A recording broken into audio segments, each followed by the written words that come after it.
I think they've talked about certain issues that needs to be looked into with other stakeholders. I think the police force about about issues of demonstrations.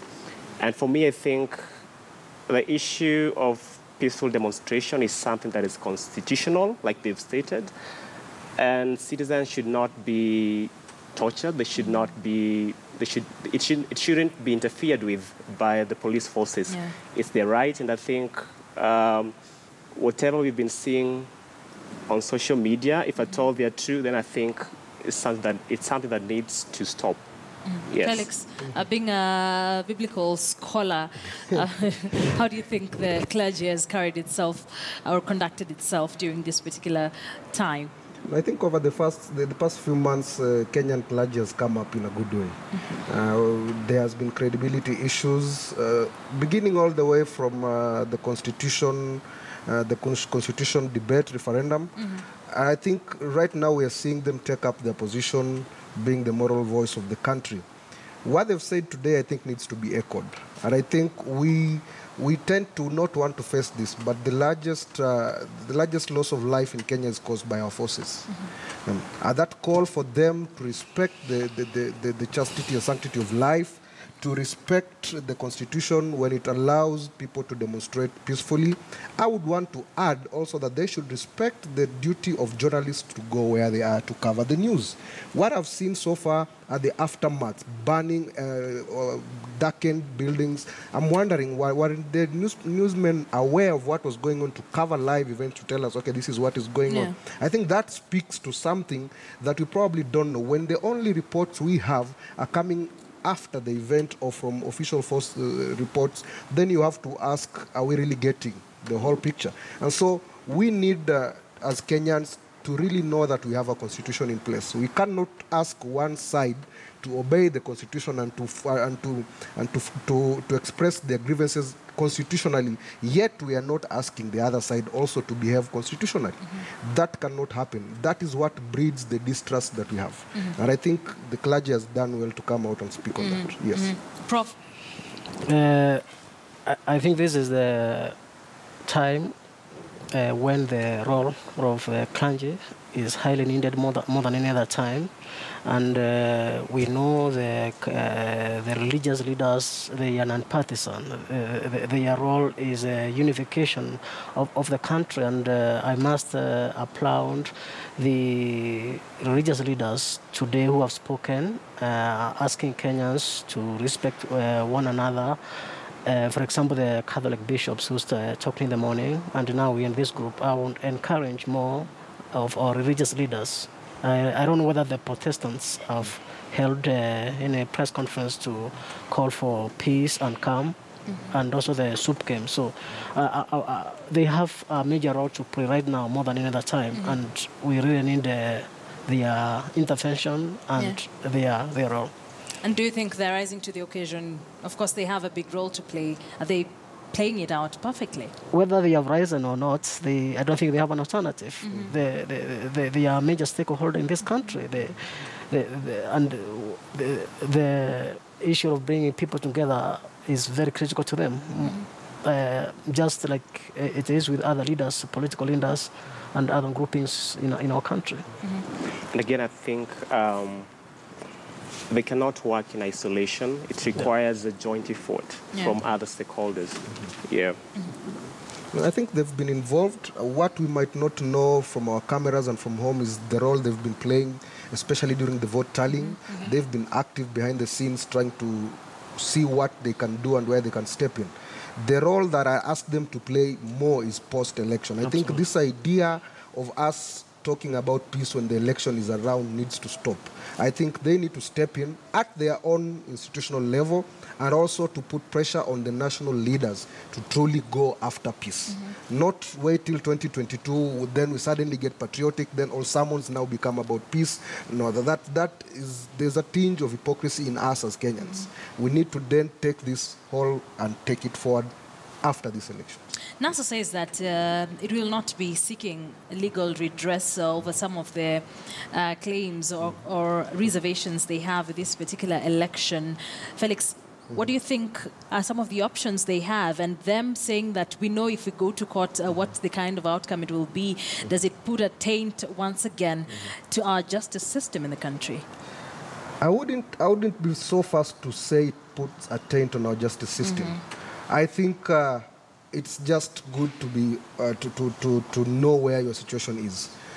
Globally and historically, what are the chances? Where have we seen presidential election results being overturned by a court? Very, very slim. So it will take a very progressive bench to be bold enough, even in the face of evidence, to say this is not right and you're overturning it. So that itself, actually, in my opinion, should even have informed the 2013 appeal. I think they should have just left it as it was. The chances of a court, it's good to test what they can do, and it's good to go there, but at times we look at what happens in history and you can see chances of that happening are very slim. That does not say much really about our Supreme Court. I think it's just the global, and I think they also have to look at the evidence they've gathered. I think NASA's strategy essentially was this. I think there was an assumption that electoral malpractice would what was going to determine the winner. And so their strategy was essentially catch the thief. And that's a very tricky thing. That's why thieves are still around there. It's very tricky to do that, to catch somebody in the act. And I think that probably might be what has collapsed this. To gather sufficient evidence to present it in court is not an easy thing. So what they do after is interesting. I don't think anybody knows. There is no court, there is no street call, there is, and that why it probably speaks to why there was a lot of appeal and hope on the external observers. Yeah. Prof, you want to react to that? Yes. Before the elections, we saw NASA going to court many times. And I think they won most of the cases, and they lost some. So I don't understand why they lose the trust at this point. That is why I feel, for me, if they have any grievances, they should move to court and have them addressed from there. Otherwise, keeping quiet, I don't think is a very good thing. So by them refusing to go to court, does it say a lot about them or about our justice system in the country? Well, I think the biggest perception is going to be that they may not be having any good evidence in a watertight case. That is why they are fearing to go. And we need to trust our institutions. We need to build our institutions. So I will encourage them to go if they have the evidence, such that even this is seen by other Kenyans, that they went to court, they tried, and that is how we can develop this country, but we cannot sit back. But if they don't have evidence, then it ends there. Yes. Yeah, I think the NASA team back in 2013, they felt disappointed by the court verdict. But you heard what the senior counsel, Orengo, said yesterday, that they are not going to resort to resolving any disputes arising from this in the court system. And for me, I think I'll just encourage them to really follow that particular suit, the court direction.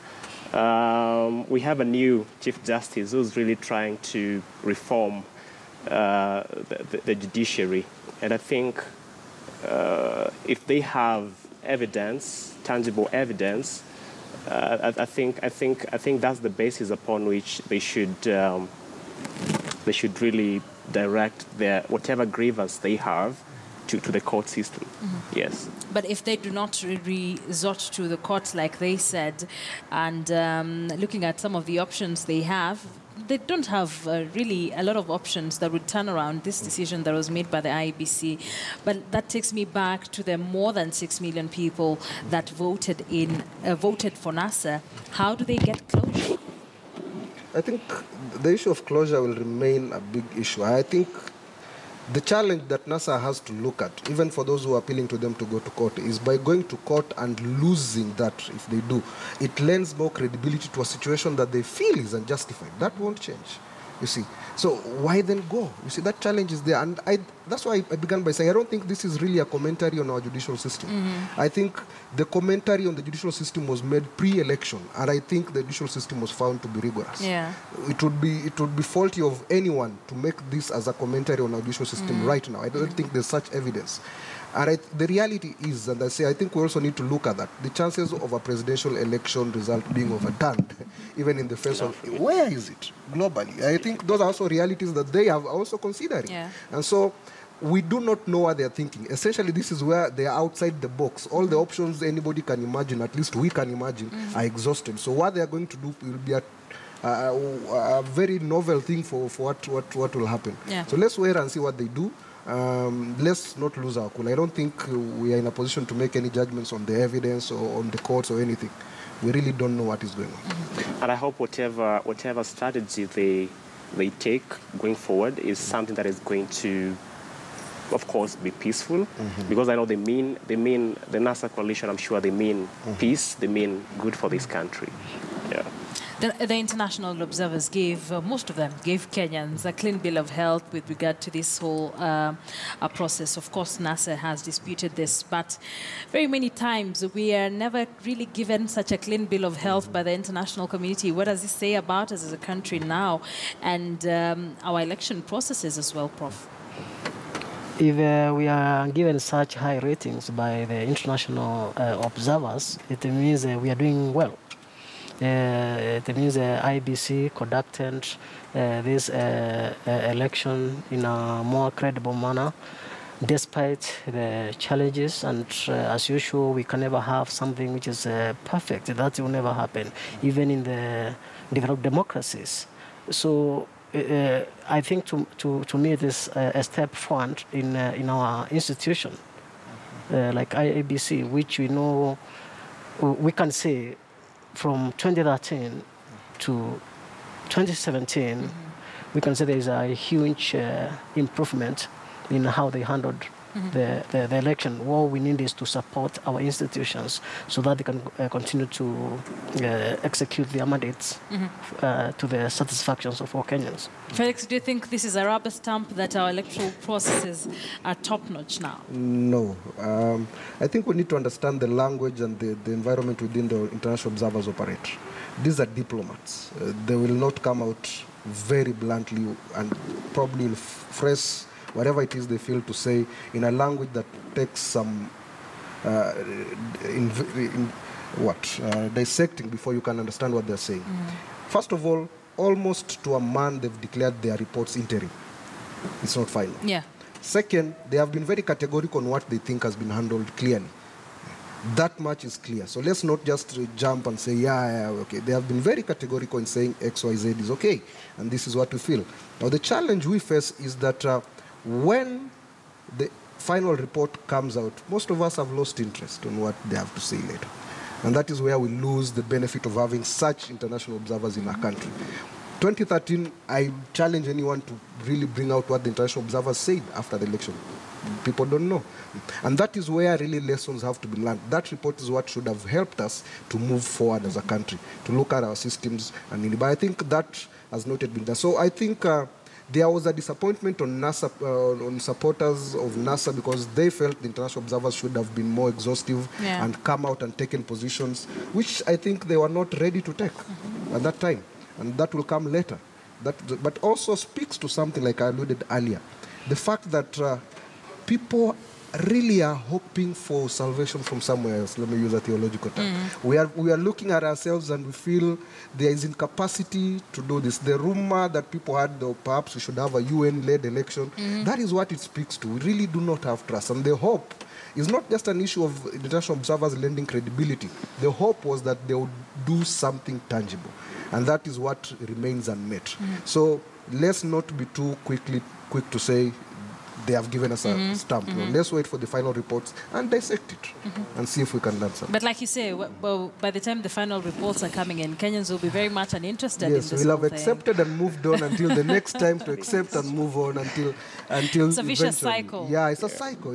We need to sit down and learn from ourselves. I think, look at the Kroll report. It's been rubbished in the last several elections. Nobody wants to speak about it. We want to say peace, but nobody wants to speak about the lessons of history. And I think if you do not learn from yourself, you will repeat it. This is just basic common sense, and that's where we are. We are not learning. Steve, do you agree? Kind of. But again, I wanted to look at it from a different perspective, comparing the international observers and the local observers. You've seen there is a variation in terms of issues that are raised. Internal observers, you've had bodies like the Kenya Human Rights Commission really objecting results and raising some concerns about the whole voting process.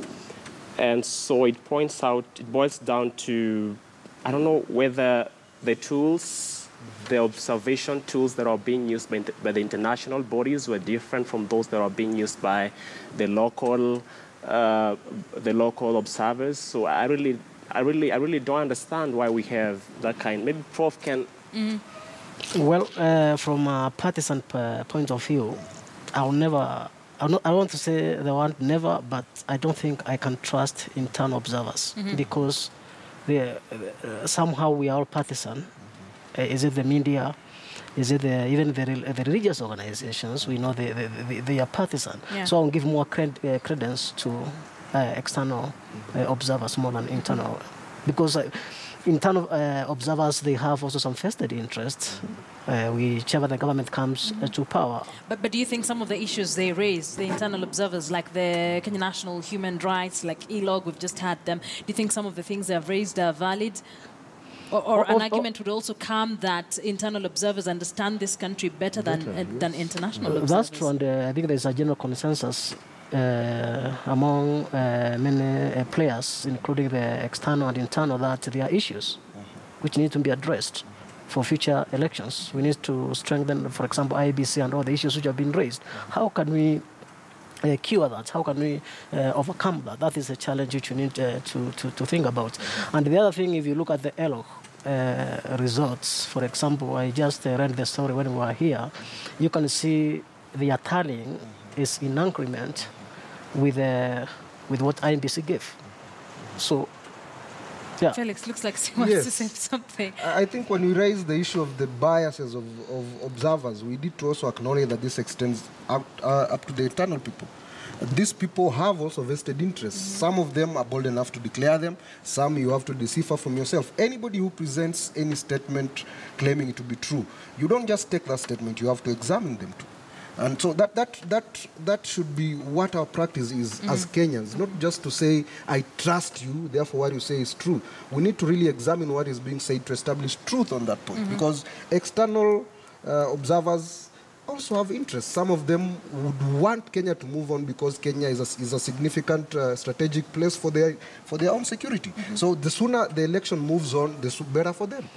Some would want this peace because they have business interests in Kenya. So to me, every external observer, every human being carries with them baggage. I think that's something that also came up when NASA was giving their final address in Bomas after staging that walkout from the meeting, saying that even the international communities need to assess and scrutinize the people they send into the country. Do they have interest? Yes. And for instance, they picked out the head of the observer mission from the AU, John Dramani Mahama, whom they said has a relationship with the current president. I think as a Bible scholar, I always found it interesting that when Jesus was before Pilate, the debate was on what is truth.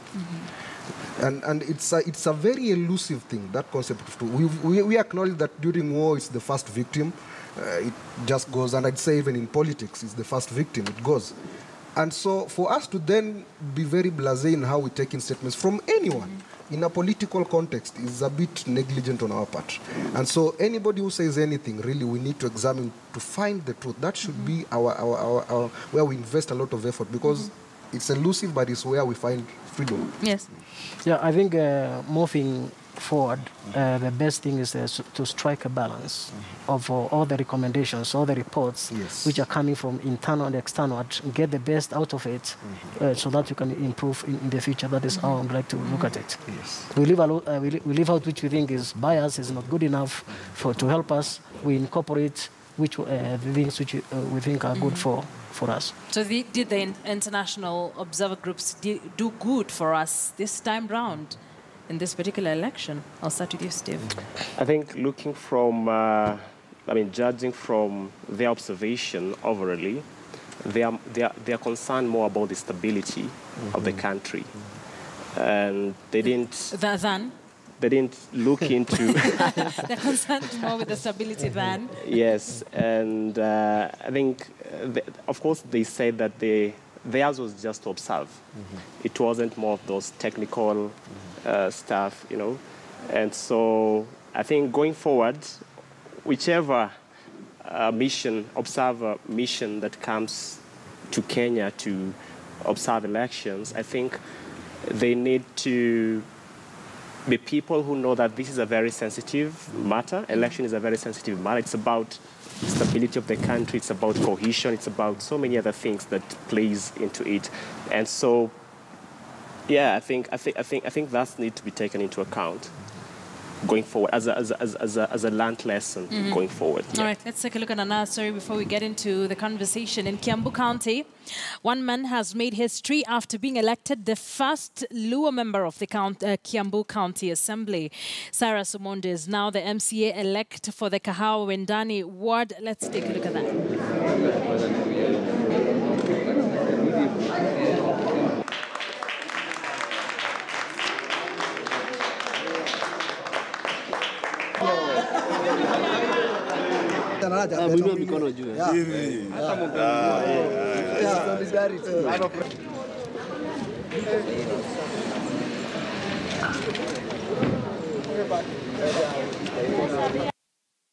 Tunataka amani katika nchi yetu ya Kenya na hasa Kiambu County kuweza kuchagua kijana Mjaluo kuweza kuwatumikia katika kaunti ya Kiambu katika County Assembly.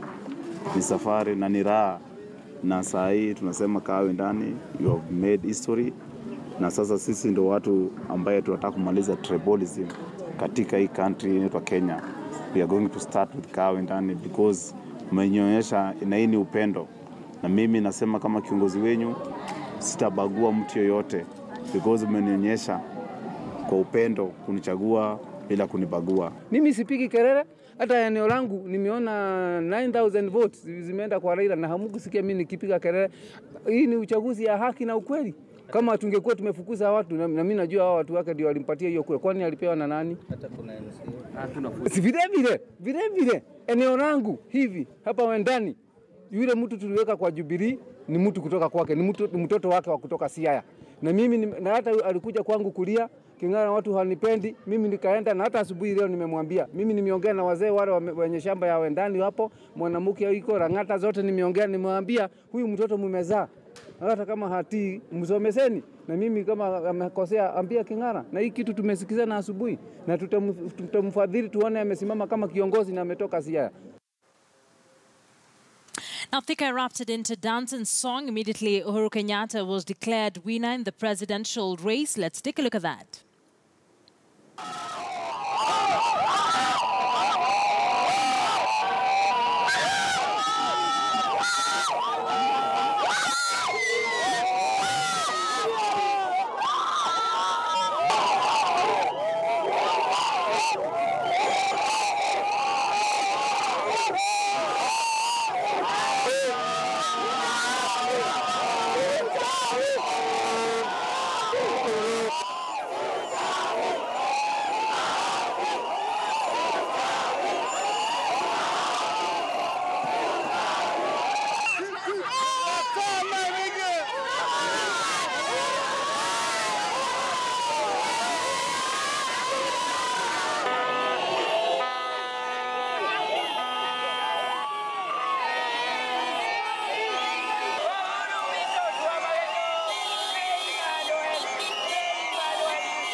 And we are happy for the president, and we want him to continue and doing the best for the people of Kenya. And the deputy president waendelee kufanya kazi na wakumbuke vijana hawana kazi. Asante. Rais, tungekuomba ya kwamba asante sana kwa kutujumuika kama wananchi. Asante sana. Nimeona kura yangu haijaanza kupotea hata kama nilipoti na mguu. Ya kwamba nilizaliwa bila mkono. Tukushukuru rais. Tukupenda sana. Wow! Nimefurahia sana. tunasema afanye kazi miaka 5 ndani tena. Okay, so of course they pushed it a bit too much, but let's take a look at the celebrations that rocked Kajiado County last night.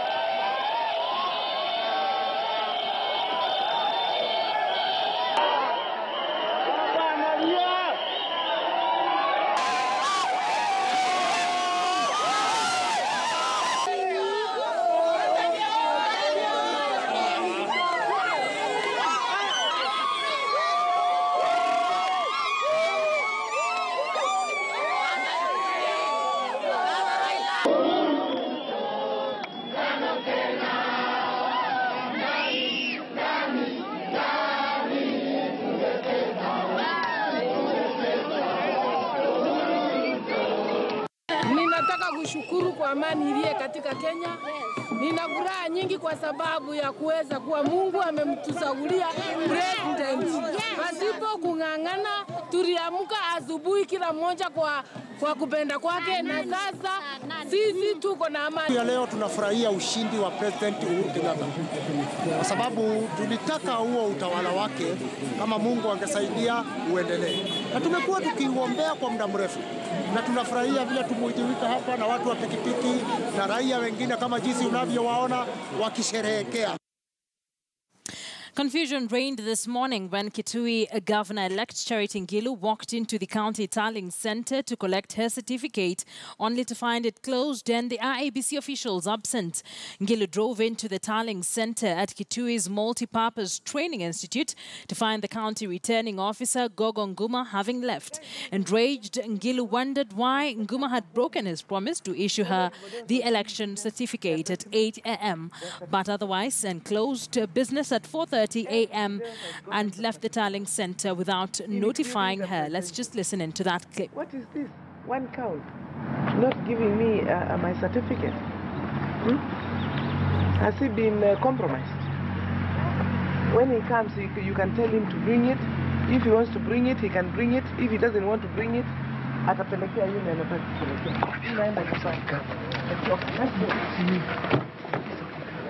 Cannot be chasing after a certificate and you guys want certificate in the campaign. I campaigned for my certificate, I got it, and somebody is playing monkey business with it. If I was like 10 votes ahead of the second person, I'm sure the third person would have been given.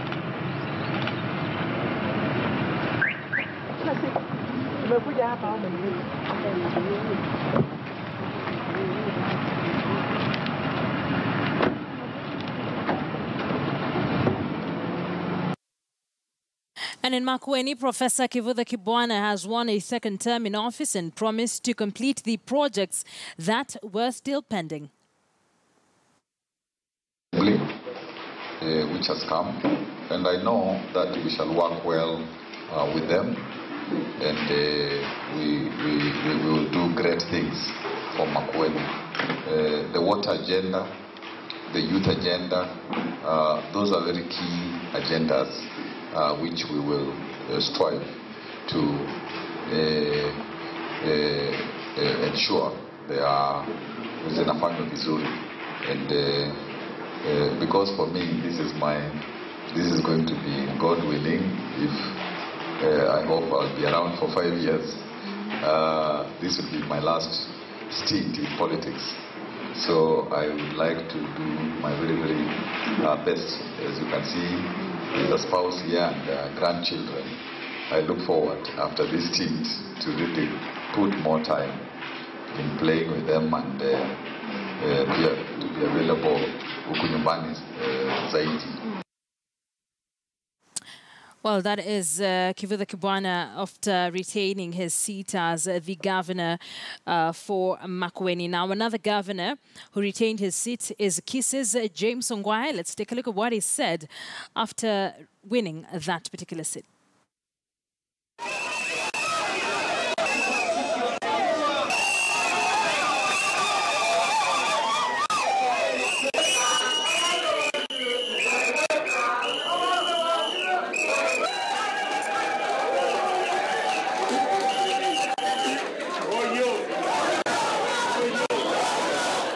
183,375.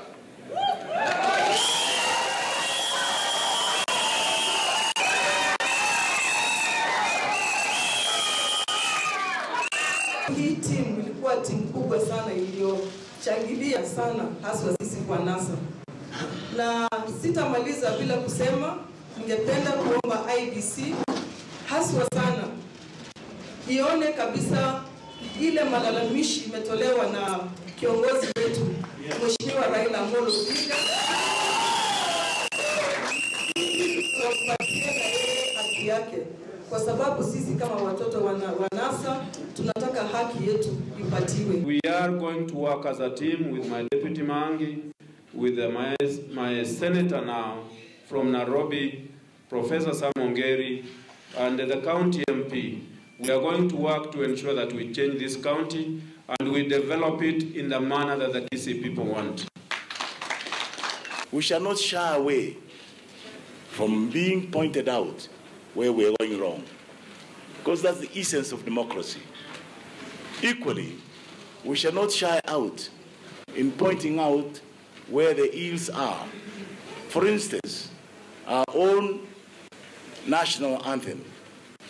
When we talk of democracy, you talk of justice and peace. Our shield is justice of this country. And therefore, if issues have been raised with the IBC on issues of integrity and issues of the Form 34A, I think the best way out is to be able to go into it and get us the final solution. Because at the end of it all, we want Kenyans who are peaceful and who have been given their right to perform in the manner in which they must perform. All right, those are just some of the big wins and reactions we got after they received their certificates. Before we wrap it up, let's just take a round of closing comments from my panelists. Someone asked a very important question here on Twitter. Duncan Warohio is asking, what would your panelists advise NASA as the way forward for now? Steve? I think, like I'd said, let's wait and see, but I'm hoping that the NASA flag bearer, the Right Honorable Raila Odinga, like I said, I'm sure he means good for this country.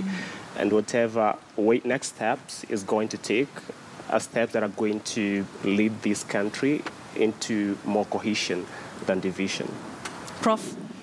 If they have grievances, they have all the rights to move to the court. If they don't have, I would like them to accept and appeal to all Kenyans to work together for the harmony and development of this country. Felix, I will let you have the last word. It's humbling to be asked to advise the former Prime Minister. I know, right? But I think where they have ventured is a place we've never been before. They have not called for mass action. They have not they have not outrightly given us what the direction is. My hope is that whatever they say, groundbreaking as it might be for the good of the country. I think that is all I know, because we really do not know what they are thinking of doing and what options they have in that outside-the-box thinking. My only prayer and hope is that whatever they do contributes to their role as patriots of this country. Okay. Yes. We understand that the principals might be making an address at about 4 p.m. or thereafter, any minute now. So we will be seeing whether they will take into account what you have advised as my panelists. Thank you very much, gentlemen, for joining us, even as we assess the aftermath of this particular election. Steve Ogutu is a youth leader and a political commentator. Felix Sumba is a biblical scholar, as well as Professor Kioko Ireri is a political communication expert. Gentlemen, thank you very much for your time. We end our 3-hour broadcast at this point. My colleague Zubeida Kome takes over the reins with the Swahili broadcast as we continue to bring you news from across the country. What are Kenyans saying after the election? What is happening down at the county levels? And as I mentioned, NASA principals might be making an address, so we are keeping our eyes and ears on the ground for you, even as we expect that particular address. I wrap it up on that note. Many thanks for joining us. My name is Akisa Wandera. Do keep it KTN News and enjoy the rest of your weekend.